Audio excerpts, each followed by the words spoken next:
Stuff school forgot. How credit scores work. A credit score is not a grade for how good you are with money. It is more like a trust score. Lenders use it to guess one thing.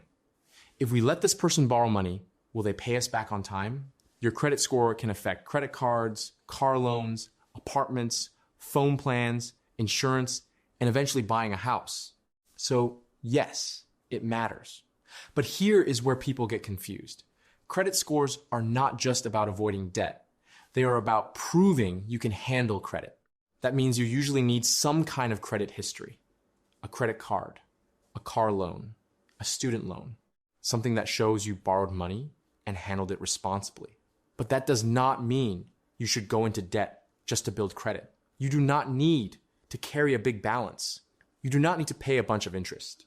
You need activity, low balances, and on-time payments. The biggest rule is simple. Pay on time. Late payments can hurt your score badly. The next big rule is credit utilization. That means how much of your available credit you are using. If you have a card with a $1,000 limit and you owe $900, you're using 90%. That looks risky. If you owe $100, you're using 10%. That looks much better. A lot of people say, stay under 30%. That is a decent beginner rule. But keeping it closer to 10% or less can look even stronger. Here is a simple credit building hack. If you already know you spend about $100 a month on gas, and that money is already in your budget, put that gas on a credit card. Then set a phone reminder to pay that card off before the due date. Even better, pay it off every couple of weeks. That way, you show activity, keep the balance low, and avoid paying interest.